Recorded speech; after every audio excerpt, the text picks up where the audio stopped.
দেখো, দিন শেষে কিন্তু নিজেকে ভালো রাখার দায়িত্বটা নিজেকেই নিতে হবে। যেখান থেকে নিজে ভালো থাকবো, যেই মানুষগুলোর সাথে থাকলে ভালো থাকবো, সেটাই করা ভালো। কে আমাকে জাজ করলো, কে আমাকে খারাপ ভাবলো, তাতে আমার কোনো যায় আসে না। কারণ আমি মনে করি যে দিন শেষে মানসিক শান্তিটা কিন্তু ভীষণভাবে দরকার।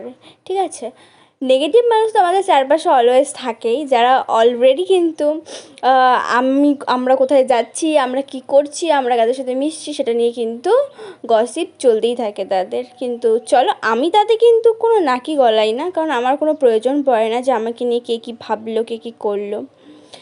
আমি মনে করি যে সেই মানুষগুলোর সাথে মেশাটাই প্রয়োজন, যে মানুষগুলো তোমাকে কখনোই জাজ করবে না, যে কোনো পরিস্থিতিতে তোমাকে জাজ করবে না। তুমি যদি ভুলও হও, সে সবার সামনে তোমাকে ঠিক প্রমাণ করেই ছাড়বে।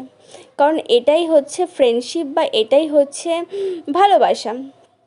আমি কখনোই চাইবো না যে আমাদের এই সুন্দর সম্পর্কটার কখনো নজর লাগুক, বা কখনো কেউ এটা মানে এর মধ্যে কখনো কিছু খারাপ কিছু আসুক, কোনো নেগেটিভিটি আসুক, আমি কখনো এটা চাই না। কারণ আমার কমফর্ট জোন কিন্তু একদম এটাই, হ্যাঁ একদম এটাই। কারণ আমি এখানে মন খুলে না সব কিছু বলতে পারি, সব কিছু করতে পারি।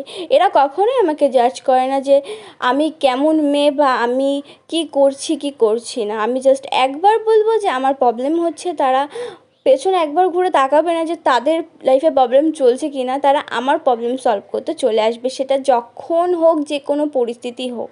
এটা সবাই করে না। আজকে আমার 23 থেকে 24 বছর বয়সে তো চললো, আমি এরকম ফ্রেন্ড পাইনি যে আমাকে এসে মানে আমার যে কোনো পরিস্থিতিতে আমাকে মেন্টালি সাপোর্ট করবে।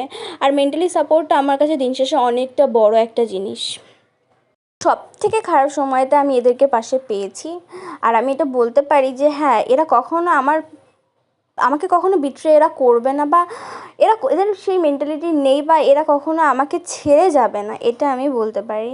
কারণ আমার চারপাশটা অনেকটা ছোট, আমার ফ্রেন্ড সার্কেল অনেকটাই ছোট, যে কারণে আমার সবার সাথে হয়তো অনেক বন্ধু বান্ধব নেই যে তাদের সাথে আমি মিশতে পারবো, ঘুরতে পারবো। আসলে এটা হচ্ছে মেন্টালিটি বা ভাইব ম্যাচ করার একটা জিনিস আছে, যে সবার সাথে সবসময় সবাই থাকতে পারে না। কিছু কিছু সময় মেন্টালিটি ম্যাচ করতে হয়, তাহলেই হয়তো তাদের সাথে থাকা যায়। তো আমরা এরকম বেসিক্যালি এরকম একটা ফ্রেন্ডশিপের মধ্যে রয়েছি যে আমরা তিনজনকে ছাড়া হয়তো সত্যিই থাকতে পারবো না। তো তো এবার যদি আমাকে কেউ জাজ করে যে আমি কী করছি কী করছি না, আমি কাদের সাথে থাকছি কাদের সাথে থাকছি না, তাহলে সেটা তাদের প্রবলেম, এটা আমার প্রবলেম না। কারণ আমি কাউকে জাজ করতে যাচ্ছি না, আমার এত সময় নেই যে আমি কাউকে জাজ করতে যাব। মানুষের যখন হিউজ টাইম থাকে, মানুষের লাইফে ইন্টারফেয়ার করে, তাদেরকে জাজ করে। আমার কাছে এত সময় নেই যে আমি মানুষের নামে নেগেটিভ কথাবার্তা বলতে যাব, তাই না? আর আমাদের আশেপাশে এসব নেগেটিভ মানুষ আছে, তাদের থেকে সবসময় দূরে থাকাই ভালো। কারণ নেগেটিভ মানুষ যখন আশেপাশে থাকে না, জীবনটা আস্তে আস্তে নেগেটিভিটির দিকেই চলতে থাকে। চলো এবার আসি, আজকে তিনজন মিলে বেরিয়েছিলাম, কারণ এই মহারানী এসেছিল চেন্নাই থেকে আমাদের সাথে মিট করবে বলে, প্রায় অনেক দিন পর। তাই জন্য আমরা কিন্তু বেরিয়ে পড়েছি। আর আমাদের আলাপটা কোথায়? আমাদের আলাপটা ছিল অফিসে। হ্যাঁ, ও আজকে চেন্নাইতে রয়েছে, কিন্তু বিশ্বাস করো আমাদের ফ্রেন্ডশিপটা আগের মতোই রয়েছে। আজকে বিকেলটা খুব মজা করলাম, খুব এনজয় করলাম, কারণ এই মানুষগুলোর সাথে থাকলে সত্যি কথা আমার কিছুই হয় না, আমার কোনো কষ্টই হয় না, আমি খুব ভালো থাকি এদের সাথে থাকলে, আর ফিউচারে ভালোও থাকবো। তো তো তোমরা কিন্তু কেউ নজর দিও না আমাদের এই তিনজনের ফ্রেন্ডশিপের মধ্যে।